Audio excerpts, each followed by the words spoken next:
We just need 2 more council members to have a quorum so we can start. So as soon as 2 walk in, I'll get started. So thank you.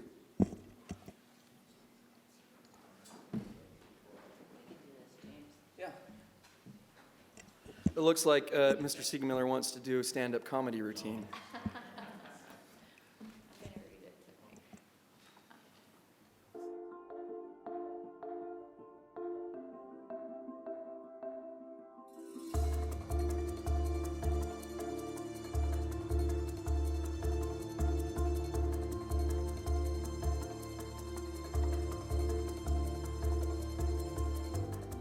Okay, I don't like to wait around, so I'm just going to get started. And if those council members are late getting here, they're late. So I'll read these. Sorry, Mr. Chair.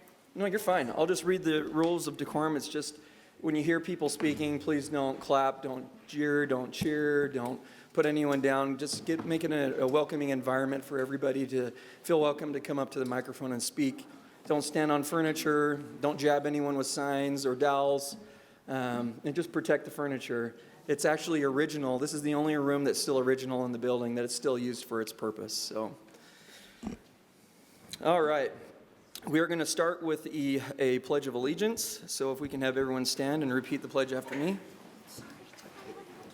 I pledge allegiance to the flag of the United States of America and to the republic for which it stands, one nation under God, indivisible, with liberty and justice for all. All right, we're on to item A4, which is we are looking to approve the council work session meeting minutes of Tuesday, August 27th, 2019, Tuesday, September 17th, 2019, as well as the formal meeting minutes of Tuesday, September 17th, 2019, and Tuesday, September 24th, 2019. So moved. Second. Motion by Councilmember Fowler and a second by Councilmember Mendenhall. All those in favor? Aye. Aye, and that motion carries. We're on to item A5, which the council will consider adopting a ceremonial resolution in support of U.S. House Resolution 1748, the Safe Freight Act of 2019. I'm actually going to turn this over to Councilmember Mendenhall. Thank you, Mr. Chair. I'll read this resolution, then we'd like to invite the folks who brought this opportunity to the city to come and take a photo with us after, and we'll step down and do that. Resolution in support of U.S. House Resolution 1748, the Safe Freight Act of 2019. Whereas the safe operation of freight trains is vital to commerce and efforts to keep freight train operations safe is paramount. And whereas trains continue to grow in length, up to 2 miles long, increasing the likelihood of trains blocking public crossings for longer periods of time, and whereas a minimum of 2 people is required to separate a train in order to clear a blocked crossing, and whereas a minimum of 2 onboard crew members is vital to operate a train safely and minimize train-related accidents. And whereas locomotive engineers and conductors have numerous unique duties, many of which must be carried out simultaneously, and whereas if the engineer should have a critical health issue, another person needs to take control of the train, call for assistance, and administer first aid, and whereas virtually all freight trains in the United States are already operated by crews of at least 2 individuals, making the economic impact of H.R. 1748 minimal, and whereas while advancements in automated technology such as positive train control overlay systems could improve railroad safety, they are not a substitute for onboard crew members, and whereas several states have passed legislation mandating a minimum of 2-person crews, and whereas a wide variety of government officials and organizations support 2-person crews, including several members of Congress, state legislators, mayors, city councils, the National League of Cities, and the Western Organization of Resource Councils, and whereas polling across the United States shows overwhelming bipartisan support of 2-person crews, with more than 80% of respondents in favor of mandating freight train crews of at least 2 qualified individuals. Now, therefore, be it resolved that the Salt Lake City Council supports H.R. 1748, the Safe Freight Act of 2019, requiring freight trains in the United States to be operated by a crew consisting of at least 2 individuals. Be it further resolved that a copy of this resolution will be sent to the United States House of Representatives Transportation and Infrastructure Committee Chairman Peter DeFazio.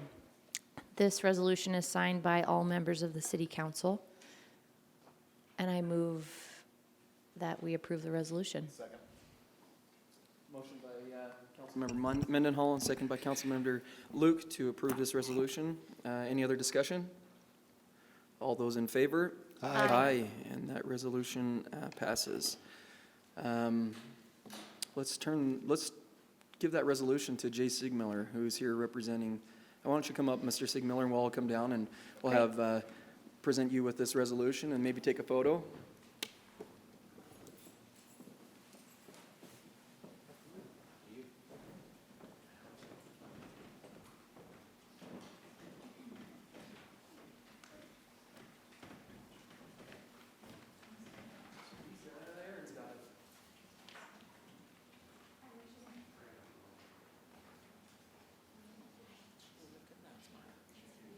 Come on, you gotta get in that spot.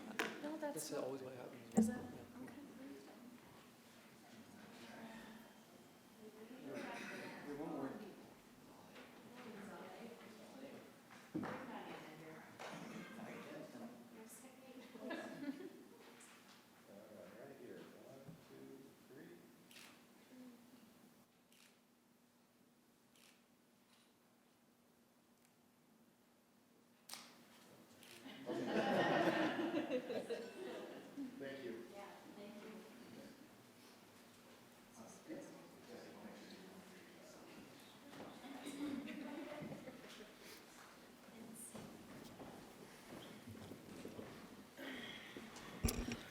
Again, I'd like to thank Mr. Sigmiller for bringing this to the council, as well as who coming in and accepting it tonight. So we have another resolution tonight. We're going to consider adopting a ceremonial resolution supporting the protection of public health in Salt Lake City through environmentally sustainable development of the Utah Inland Port. And I'm going to turn this over to our chair, Mr. Charlie Luke. Thank you, Mr. Chair.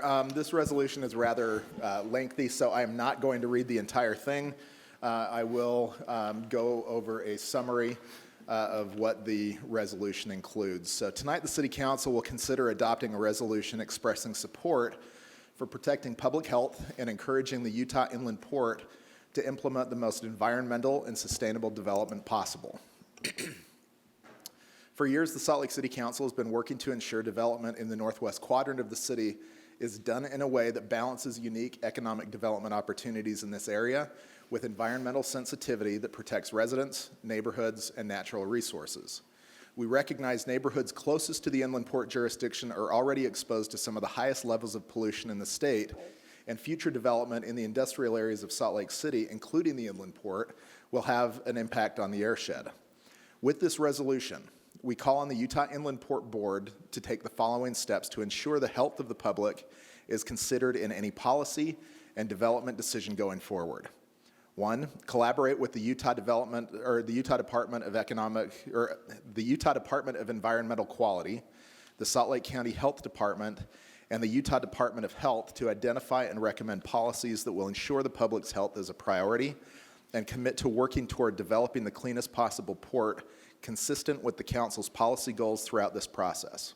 2, implement the environmental impact and sustainability recommendations in the forthcoming business plan to the highest level in order to further advance the goal of a sustainable, clean port that encourages high-quality job creation, which prioritizes livable family wages.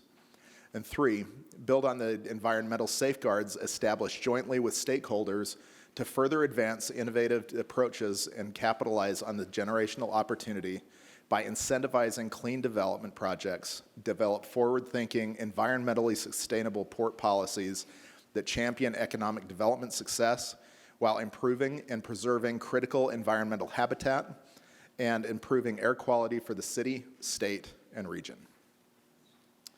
So, Mr. Chair, with that, I move that we adopt the resolution supporting the protection of public health in Salt Lake City through environmental sustainable development of the Utah Inland Port. Second. Great. A motion by Councilmember Luke and a second by Councilmember Mendenhall. Although, any discussion? All those in favor? Aye. Aye, and that resolution passes. So we're going to stick with Councilmember Charlie Luke, and he's going to talk about something that saved the city money this year. Yes, which isn't always a possible thing to do. But so today I signed the sale of the first $17.3 million in voter-approved general obligation bonds for streets reconstruction, and authorized $5.3 million in refunding bonds, which is a way to refinance that debt at a lower interest rate. Thanks to the tireless work of Mary Beth Thompson, the city's finance director, and Marina Scott, the city's treasurer, these bond sales were carefully timed to take advantage of historically low interest rates, reducing the city's payments on the existing bonds by hundreds of thousands of dollars a year. Part of why we get to take advantage of these low rates is a balance of the council's fiscally prudent policies, like our recent commitment to maintain a higher fund balance, and our hard work to earn and maintain our city's AAA bond rating, as well as the diligence of the administration's finance experts.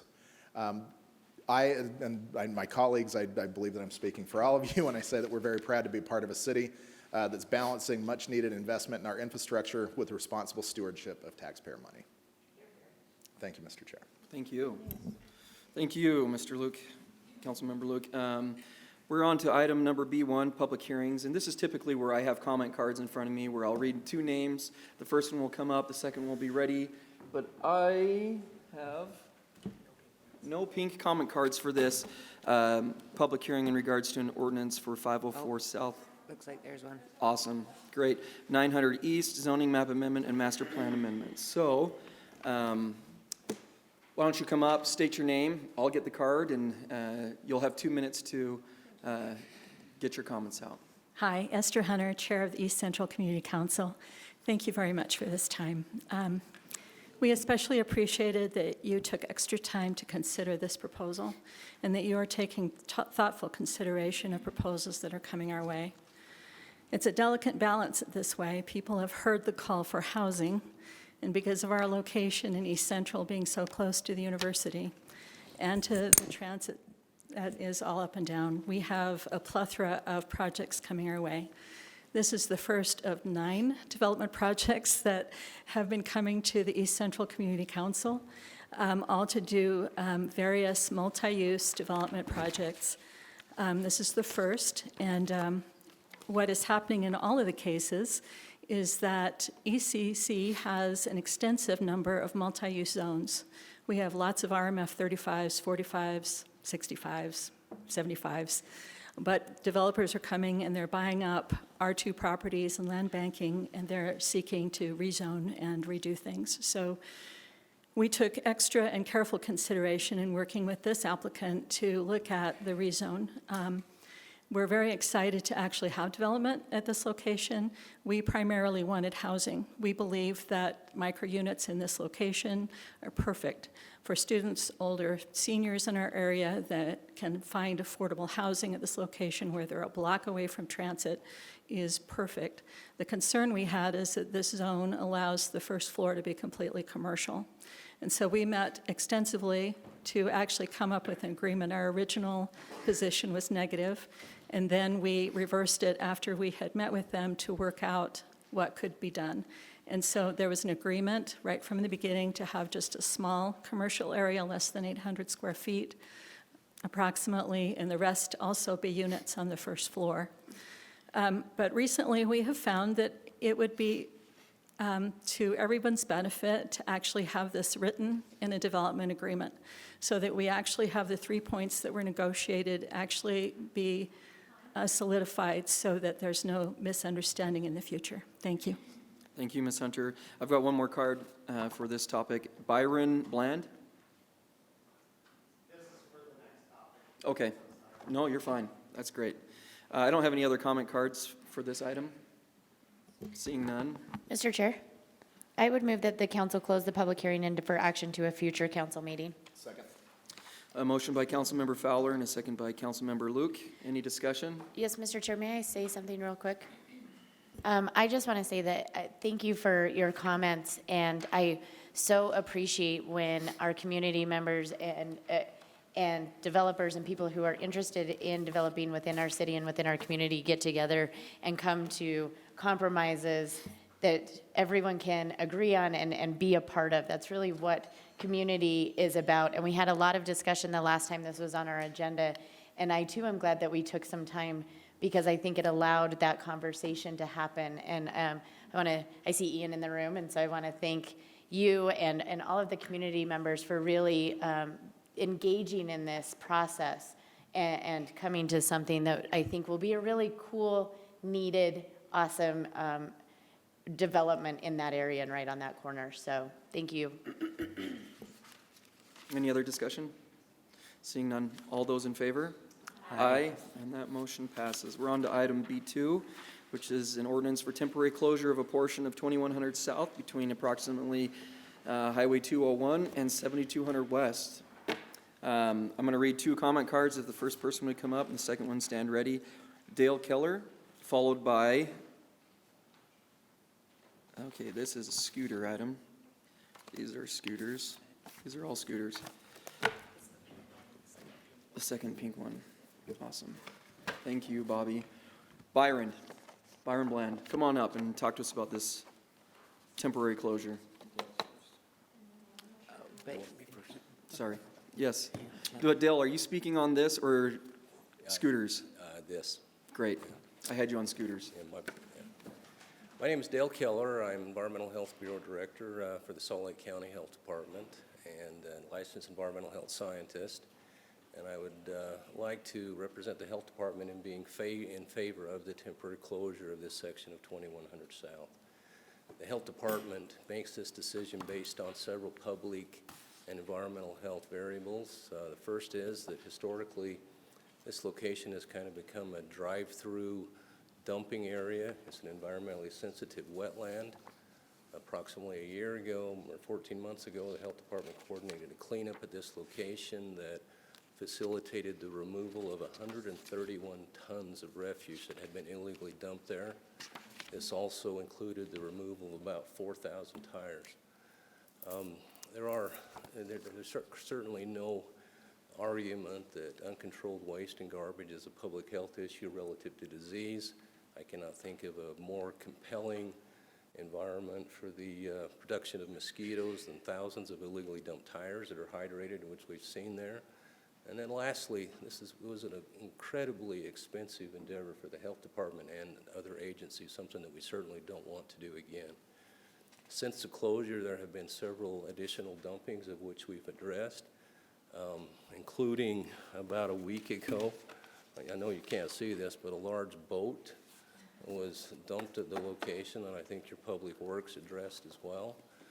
And in closing, I would like you to know that if indeed this is closed, this temporary closure, the Health Department will partner with our friends at the District Attorney's Office and Salt Lake PD for enhanced surveillance where these Jersey barriers are to be located so that there can be future consequences for this illegal activity. Thank you for your time.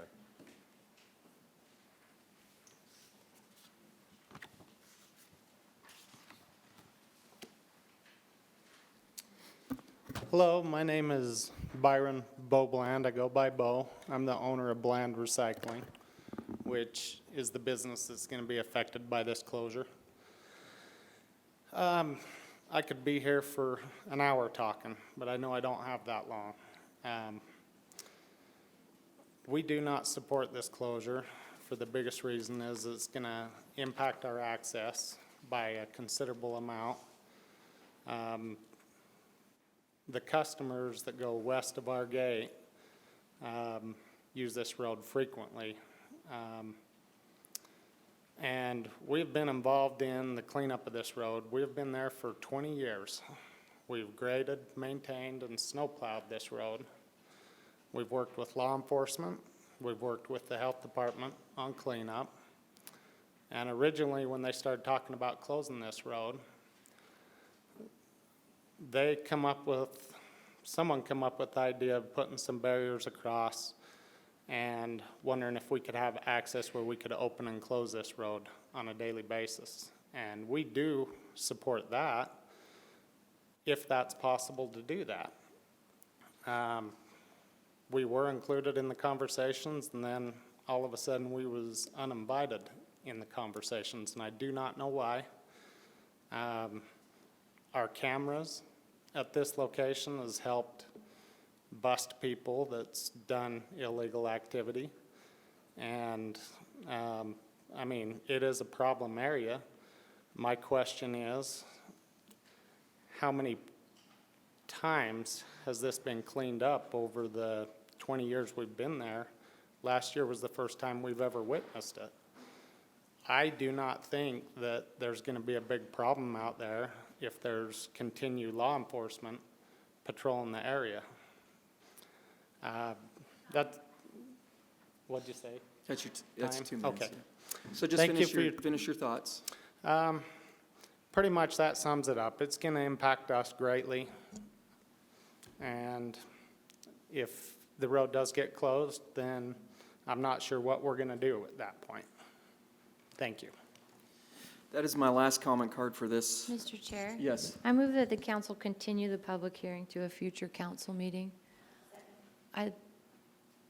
For discussion, I'd like to ask you and our chair, Luke, to make some space on a future work session agenda that we could learn more about this proposal. Okay. There's been a motion by Councilmember Mendenhall, and I believe it was Councilmember Fowler that seconded that. Any other discussion? Yeah, Mr. Chair, I think we had a briefing on it that was pretty detailed a while back. I mean, is there more information we're looking for specifically? I don't remember hearing this about these issues with the business affected, and I'd like to learn more about that and what it would mean for their customers. Yeah, for me in particular, I'm in favor of this motion just because we need to get ironed out what kind of impact this is going to have on this gentleman's business. Okay. Any other discussion? All those in favor? Aye. Aye, and that motion carries. We are on to item B3, but just those who are following along on items B3 and B4 will be heard as one public hearing. I do not have any comment cards in regards to items B3 or B4. B3 is a grant application for 2019, the Edward Byrne Memorial Justice Assistance Grant Program, as well as a grant application for Child and Adult Care Food Program reimbursement for Youth City Snacks Grant. Mr. Chair, let's see. Oh, that's this one. I move that the council close the public hearing and refer items B3 through B4 to a future consent agenda for action. Motion by Councilmember Wharton, a second by Councilmember Fowler. Any discussion? All those in favor? Aye. And B3 and B4 will be continued to a future hearing. We're on to potential action items, C1, which is an ordinance for a budget amendment number 1 for fiscal year 2019 and 2020. So I look for a motion on that. Mr. Chair? Yes. I move that the council, we're on the amendment, right? The budget amendment. I move that the council adopt an ordinance amending the fiscal year 2019-2020 final budget of Salt Lake City as proposed by the administration and 5 council added items as shown on the motion sheet. Do I need to read the whole motion sheet? No. Sweet. There you go. Okay. Second. Motion by Councilmember Fowler and a second by Councilmember Rogers. Just kidding, Councilmember Johnston. I know who you are. Any discussion? No? Seeing none, all those in favor? Aye. Aye, and that motion carries. You're on to item D, which is comments to the mayor from the city council. We don't have the mayor here this evening, but we do have Dr. Seelig. Any questions for Dr. Seelig? So many. Okay. We're on to item D2, comments to the city council, which I believe all of these yellow cards are for. I will read 2 names. First one come up, and you've got 2 minutes, and the second one be ready. The first speaker we have this evening is Harriet Rasmussen, followed by Rick Warner. Good evening. My name is Harriet Rasmussen. I'm a resident of downtown Salt Lake City. And as you are all aware, downtown is really ballooning with many residents who enjoy being downtown and partaking of what's available to us down there. But the issue with bikes and scooters on the sidewalks is making it very dangerous for us. A personal experience, just last week, I walked out of my building and seeing the postman coming, I paused and held the door for him. And in that split second, a bike whizzed past me so fast, I would have been out in front of that bike. And that's the situation every day with scooters who think they own the sidewalks. They are sidewalks, not bike walks or bike rides and scooter rides. And the law is that they not be on the sidewalks. So my being here tonight is to ask you to work your magic in enforcing that our scooters and bikes are no longer allowed on our sidewalks. Thank you.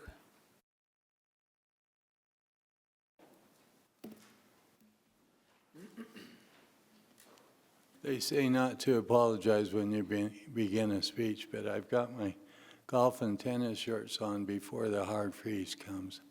And that's the subject golf and tennis, I'd like to talk with you sometime. The Warner family's been in the business of selling cars, trucks, and vans for about 100 years in this valley. And now comes the micro transport into the city. I've been fascinated with it. I've enjoyed the young people, especially, who seem to find time to ride the scooters, have almost a party. Sometimes they come down the hill pretty fast underneath my condo. I'm living the good life now downtown. I worked here for a long time, never thought I'd live here, but it's not so good lately because, as you know, these scooters dart in and out, and they're hard to anticipate. This weekend, I was walking up Main Street to my place, and a man on a scooter came whizzing around the corner with his daughter in front of him on the scooter, young daughter.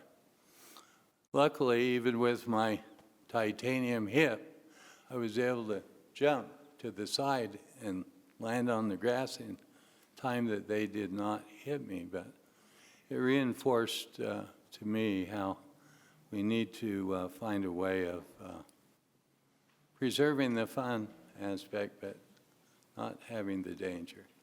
And I'll say in closing that I'd be happy to serve on any committee or Blue Ribbon Task Force to help with this issue if I could help. Thank you. Thank you, Mr. Warner. Samantha Pexton, followed by John Sevo. I'm sorry, Samantha does not wish to speak, but we have her comments. We'll make sure that they're put on the website. So John Sevo, I apologize, followed by Denise Taylor. Can we reverse that order? Sure.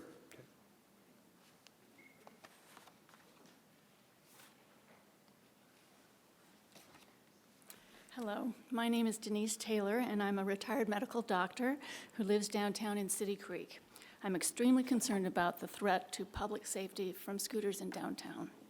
The first year after scooter introduction in San Diego in 2017, data from just 2 hospital ERs reported 249 scooter injuries. That's 20 per month. 1/3 of these patients arrived by ambulance, indicating the severity of their injuries. A year later in Austin, Texas, in a 3-month period, scooter injury data from 9 hospital ERs and the city's EMS reported 192 injuries. That's 64 per month. In those 2 studies, nearly 50% were head injuries, 35 were large bone fractures, and 27% were significant soft tissue injuries. Few riders wore helmets. Injuries were attributed to excessive speed in 37%, and surface conditions, potholes, cracks in the street, uneven sidewalks, in 50%. Surely a city's liability exposure will skyrocket as increasing numbers of scooter riders will sue cities for lack of maintenance of roads and sidewalks. Scooter-related injuries will rise as scooter ridership increases. The increased costs incurred by patients and the healthcare system from trauma associated with electric scooter use significantly impacts public health. Litigation from injured riders and pedestrians against cities and scooter companies will continue to increase. In addition, most scooter riders do not realize that their auto insurance and homeowners or renters insurance may not cover injuries they cause to others. Unfortunately, the passage of SB 139 prevents city councils from across the state from outright banning scooters on their streets. The Salt Lake City Council must insist on strict ongoing police enforcement of scooter regulations, including speed limits and exclusion from sidewalk riding, and impose significant fines on the riders and scooter companies for infractions. If this does not occur, Salt Lake City will be known as a city that failed to act responsibly in protecting public safety. Thank you. Thank you.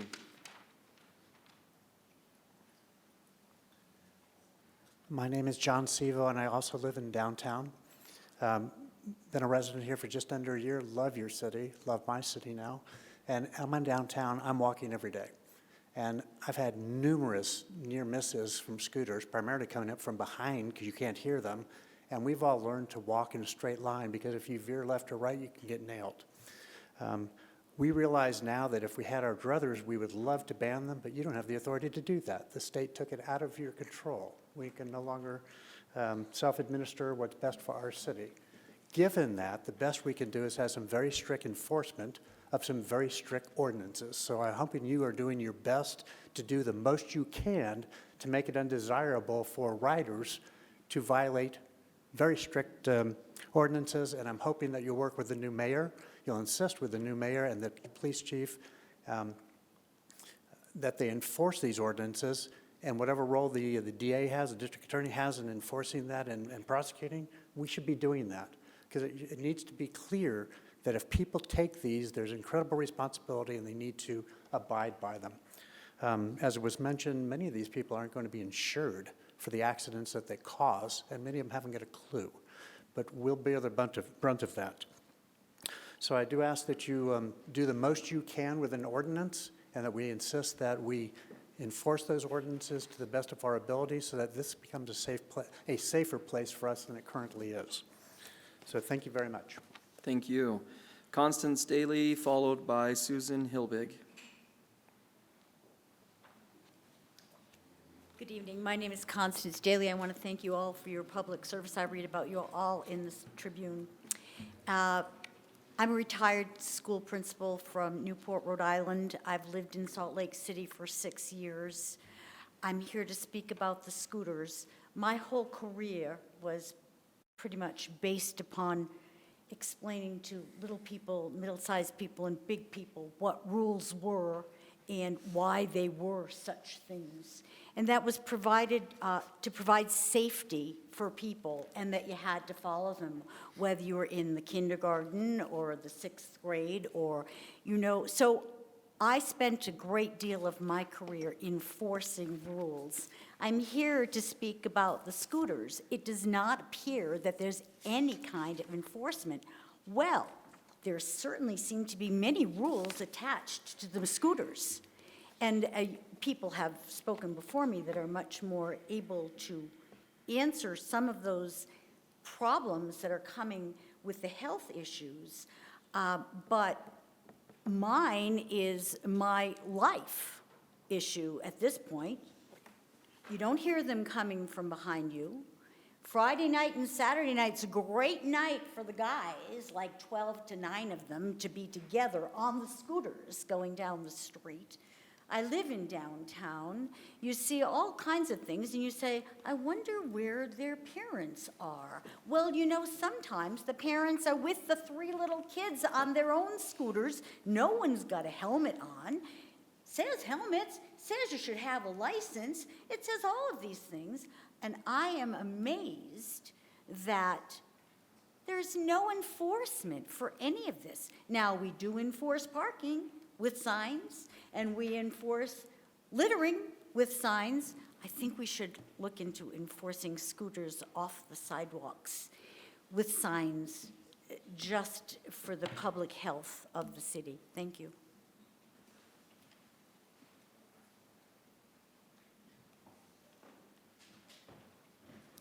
My name is Susan Hilbig. I'm a resident. I live downtown on South Temple. We've been here for 8 years, and we love downtown Salt Lake. but those riding the scooters have turned our beautiful downtown into a giant skate park. One evening as I approached our building, a scooter literally came flying at me. He was traveling along the side of our building as I approached from a parallel point, and he hurdled a flight of stairs, and he traveled through the air, landed on the sidewalk in front of me. It's dangerous. I have witnessed a group of 6 scooters traveling in a single file at a high rate of speed, approaching a 4-way stop intersection at 2nd North and West Temple. They never slowed, they never stopped, they traveled one by one, sped through from the sidewalk to the crosswalk, back up onto the sidewalk. They never stopped or looked for traffic. I've also seen scooters being ridden diagonally from corner to corner at the intersection of Main Street and First South, not going sideways, but going diagonally through the intersection. As has been stated by others, there are very few riders using scooters for transportation, but the vast majority are being used for joyriding, singly or in packs. Single riders, I have witnessed 2 on a scooter, 3 on a scooter, even 4 on one scooter.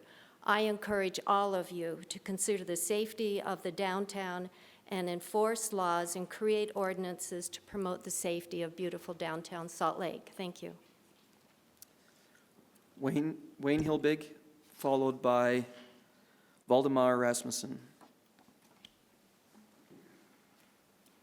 Members of the City Council, I thank you for this opportunity. I know you're concerned about this scooter issue. My name is Wayne Hilbig. My wife and I live downtown on South Temple.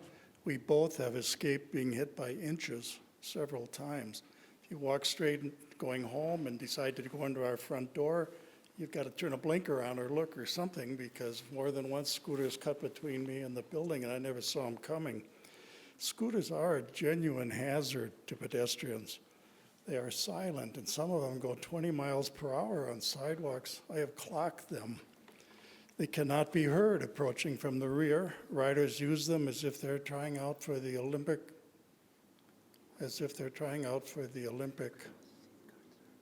slalom team. They are unsightly, dumped along the sidewalks or private property wherever the rider leaves them. What other private businesses, such as Redbox Videos or vending machines, can position their dispensers on public sidewalks and then dump the product anywhere after it's used? Is each scooter licensed? Is each rider licensed? Isn't 20 miles per hour excessive amidst pedestrians? I have clocked them. If you walk downtown frequently, you would vote against them in total. The city is talking with scooter companies, and that's excellent, and it's well-intentioned, I understand. But this will not be a permanent solution. Scooters should not be allowed on sidewalks, period. Enforcement of existing laws against it is non-existent. Without fines and police presence, sidewalk riding will continue. But the police are not in a position to help, are they? Observation shows that most riders are joyriders, not using these things in lieu of driving cars. I've given you a number of photographs illustrating the issue downtown. Would you please either ban them altogether, because pedestrian traffic is heavy downtown anyway, or have the scooters set so they don't exceed 5 miles per hour. They are joyriders who know but ignore the rules. You see them all the time, speeding down the sidewalks and weaving in and out. Your time's up. Citizen safety is a high duty of government. I know you're concerned. Please be decisive and help us with public safety. You are the only ones who can do it. Thank you, Mr. Hilbig.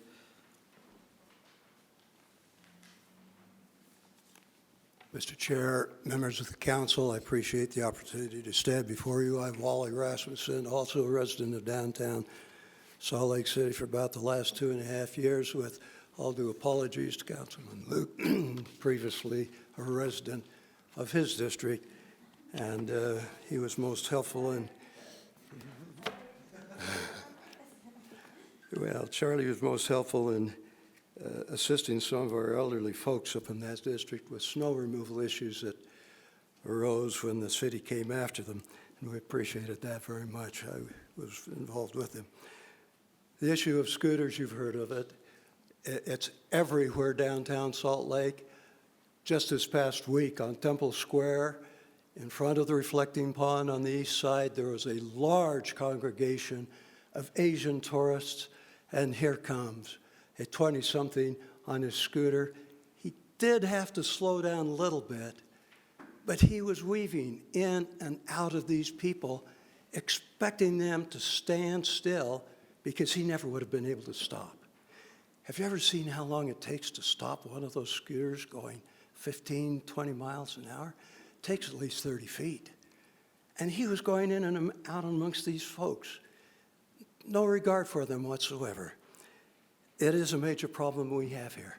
I also mentioned bicycles. About at least once a month, maybe twice a month, we have a large gaggle of bicyclists. And when I say large, I mean over 100. I guarantee there are over 100. They come downtown between 9 and 10 o'clock at night. They're usually on West Temple, sometimes on South Temple.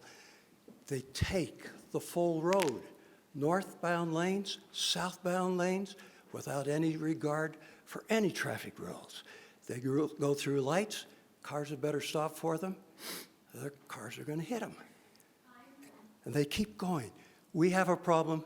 We need to do something about it. 5 miles an hour, as Mr. Hilbig said, driver's licenses. Give us a couple of police walking the beat downtown to enforce it. Thank you. Mr. Rasmussen.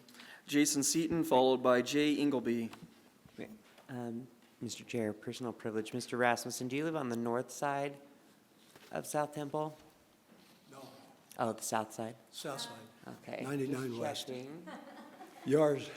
Many of the people who've testified are in my district, so, But I see the problem on both sides. thank you. Whoa. Oh, excuse me. Thank you, Mr. Rasmussen. He wasn't on a scooter, just so you know. Mr. Seaton, followed by Jay Ingleby. Good evening, everybody.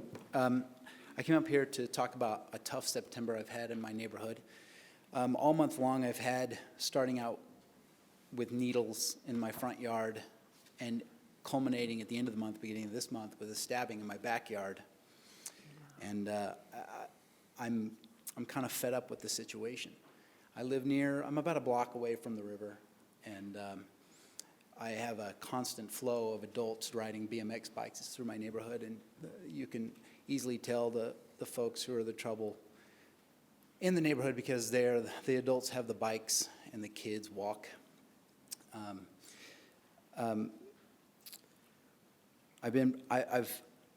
so frustrated with this that I've talked to the police department and the health department all through the month.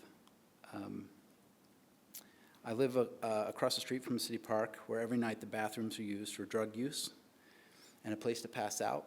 In the mornings, the city comes in and cleans out the bathrooms and as you walk by those bathrooms after they've been cleaned out, they still smell like meth and drug use. You can smell it. It reeks of that. In the afternoons, the kids come home from school and they play in those parks and then they use those bathrooms. So I asked the health department to do a meth test in those bathrooms. They said they needed to talk to the police department in order for that to happen. The police department said, well, you'd have to have paraphernalia there, but I'm constantly cleaning up the paraphernalia. So none of that is there. You can smell it, you can't see it. So I'm not sure how to get that moving, but also I think it's just time to just weld up the doors on the bathrooms. This is too much of a problem. And it's continuing to grow along the river as well. Since the movement of people in the city, the migration to the west hasn't happened really as much in my neighborhood until just recently. So as I see it being a problem, it's grown way out of control. Thank you. Thank you. Mr. Chair, can I have a moment of personal privilege? For sure, Mr. Ingleby, come on up. If you could stick around, I'd love to talk to you after about some opportunities that we're going to have come up, okay? Mr. Ingleby.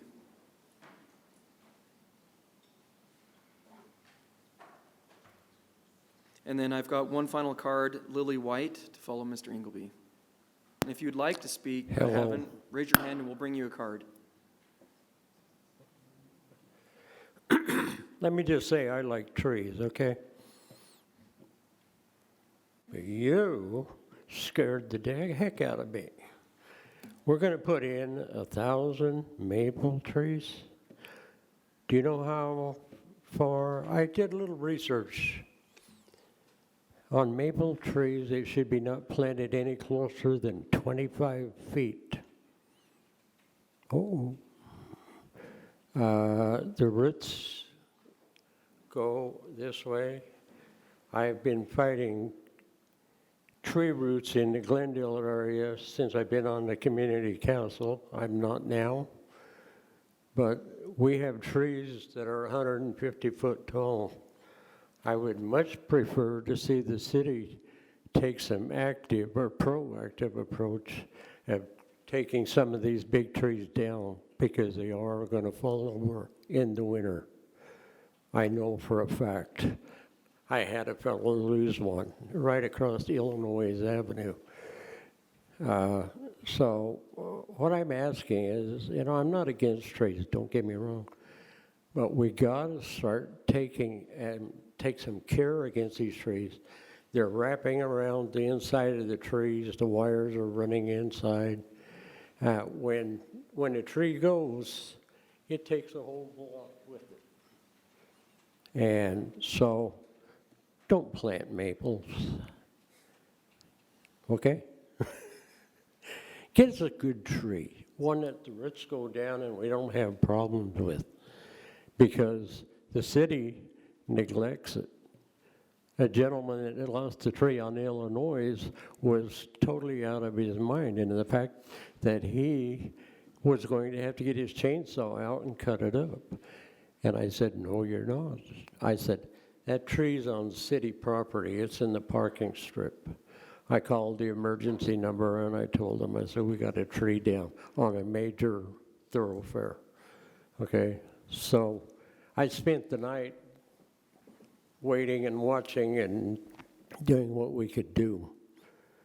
But I said, you know, we should have more people here. We should have city people here. We did. They finally came 45 minutes later. And Finish your thought, Mr. Ingleby. When these trees come down, they're big. I mean, and they shouldn't be in the parking strip they're in. If you go by the urban forestry manual and policy, it'll give you the readout of how far and where they should go. Thank you, Mr. Ingleby. Appreciate it. Thank you. Lily White is our final speaker unless someone else would like to speak. Hi, Council. My name is Lily White, and I live on 9th South and 3rd West. My name is Lily White, and I live on 9th South and 3rd West, and I am here to once again talk about a civil litigation that I have been working on for the past 2 years against Big O Tires. I have come before you multiple times, one other time in City Council, but almost every other week here in the City County building. I've talked to the mayor's office. I've had a sit-down meeting with Mendenhall. Thank you, I appreciate that. But my situation is only getting more severe. We are trying to sell our house in the beautiful Grainery district where serious development is happening with the RDA, arts and culture. It's amazing. The Fleet Block rezone, I've received an email about. You guys are very willing to suggest clean energy solutions for the inland port, but I need help in terms of the Big O Tires. I was promised a fence by the RDA, Jim Sarine, I think he is the property manager. I have talked to my chief intelligence officer, David King. Nothing has happened. There has been absolutely no punishment for the business. They are absolutely overrunning the block, and they are also threatening to take the entire block into a parking lot, even though it is a historical district, even though it is the heart of art in the Grainery district. My mother's the #1 artist in Salt Lake, I promise you. And we are at threat for this business that is polluting and harassing and just getting no punishment. It is unfair. I've talked to everyone. including the owner of the business. I've tried to talk to Ms. Biskupski, and nothing has changed. I need change because we are trying to sell our house, and the only people willing to take it is Big O Tires to tear it down for more parking space. This is an environmental issue, this is a health issue, and then this is a direct attack to arts and culture in the district. Thank you. Thank you, Ms. White. That concludes our public comment this evening. We're on to item F, unfinished business, which is a resolution for Three Creeks Confluence Interlocal Agreement with Salt Lake County for tourism, recreation, culture, and conventions funding. Mr. Chair, I move that the council approve a resolution authorizing an interlocal agreement between Salt Lake City and Salt Lake County regarding allocation of TRCC funds to reimburse costs for the Three Creeks Confluence project. There's a motion by Councilmember Johnston. Is there a second? Second by Councilmember Luke. Any discussion? All those in favor? Aye. And that motion passes. We're on to item F2, which is a resolution for an amendment to an interlocal agreement with Salt Lake County for construction of 150 South State Street between 5600 West and 6000 West, adjacent to Stadler Rail. Mr. Chair? Yes. I move that the council approve a resolution authorizing an amendment to the interlocal cooperation agreement with the Salt Lake County, with Salt Lake County for construction of 150 South between 5600 West and 6000 West. A motion by Councilmember Fowler and second by Councilmember Mendenhall. Any discussion? All those in favor? Aye. Aye, and that motion carries. Mr. Chair? Yes. I move the consent agenda. Okay. Second. Approval of consent agenda was moved by Councilmember Luke and second by Councilmember Fowler. Any discussion? All those in favor? Aye. Aye, and that motion carries, and we are now adjourned. Good work, team.